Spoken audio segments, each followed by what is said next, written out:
Solution to the sprint versus no sprint debate in the Halo community. Okay, so the community is divided into basically three groups right now. Group A wants enhanced movement to stay in Halo, which is sprint, thrusters, clamber, etc. The biggest feature they want to stay, however, is sprint.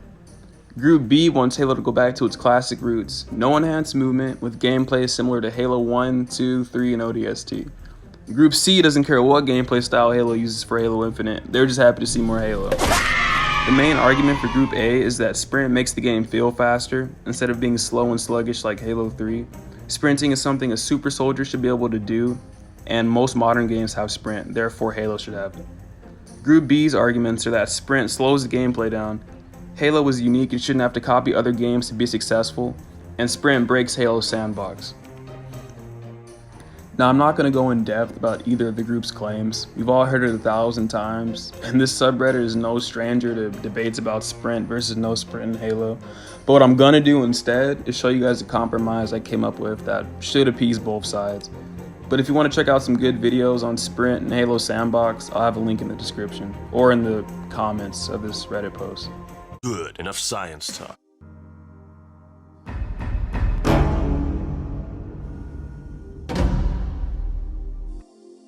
FYI, I play Halo 5 with the Halo 4 control scheme, so if the buttons don't line up to what you normally play with, that's why. Just try and imagine they do. So anyway, imagine a Halo game where no enhanced movement was in the game, but there is a way to move faster. Similar to Halo 5, how you click LB to use your thruster pack, with this new ability added, you click LB and the player gains a temporary speed boost, except nothing is restricted from the player. You're still able to shoot, grenade, melee, move whichever direction you want, all while moving faster than base speed. Now, I will say that for the people who enjoy thruster packs and stuff like that in Halo 5, this leaves you out, and I'm sorry about that, but the futuristic style of gameplay in games isn't as big as it was, and it's kind of dying out now. Okay, so let me break this down for you a little bit more. Imagine a sandbox like Halo 3's, for example. You have utility weapons like the Brute Shot and Gravity Hammer, which allow players to not only kill each other, but can also help you reach spots on the map you couldn't normally get to with the standard crouch jump. A sandbox where you have multiple pieces of equipment like the power drain, bubble shield, a less annoying version of the flare, healing gas, etc. A sandbox where there was a heavier focus on art and then design, rather than design and then art when it came to making maps.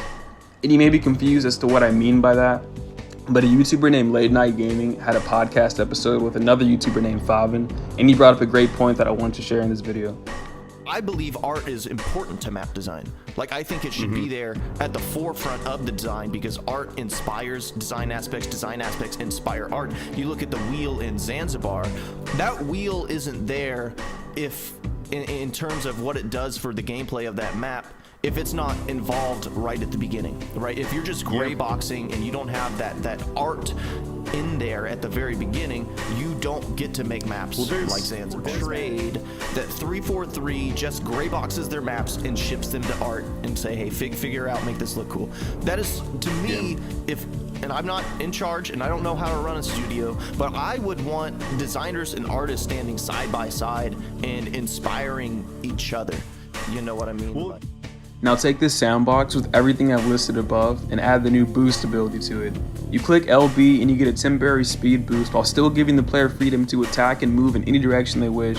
You see where I'm going with this? The player still has the ability to do everything they could do in classic Halo, but now they can just do it faster. This keeps Halo's golden triangle intact. The golden three things of Halo, which are weapons, grenades, and melee. The balancing for this ability would obviously be left up to 343, of course, but I'll propose like a 5-second boost timer and a 15 to 20 second cooldown or something similar to that. Not only will this appeal to both of the big groups in the Halo community, this will also bring in players who like sprint from other games while still being Halo to its core. The problem with Halo Duty 4 is that 343 alienated its core community in an attempt to draw in the COD community, and we all know how that turned out. Now once again, I'm going to jerk Faven off here, but in this video, he made a really good point. I'm not going to include it in this video itself. It's pretty long, but if you want to watch it, I highly recommend it. It's like 14 minutes. It's really good. But basically what he's saying is that there are a lot of popular games that do their own thing, that don't copy other games, just because other games are doing it, and they're extremely successful. Games like Rainbow Six Siege, CSGO, Dark Souls, those are games that are extremely different from other games in the market right now, but they're doing really well. What's going to get people to play your game 343? Halo Sandbox is extremely unique, and to see it only be a shell of itself in Halo 5 was nothing short of disappointing. Call of Duty, or any game for that matter, will never have a sandbox like Halo's. With what I propose today, we're keeping all the creativity within the sandbox, not alienating the Halo community, and being unique enough to draw in new players to the Halo franchise. And I'm sure there are members of Group A who are saying, no, we like how Halo plays now, we're not going to compromise. And there are members of Group B who are saying, we like how Halo plays in Classic Halo, we're not going to compromise. But I thought I'll come up with an idea that would try to appease both sides. And while I disagree with the direction 343 took the series in, there are people who don't. And we can't neglect one side of the community to appease another, no matter if it's your side or not. It wouldn't go well.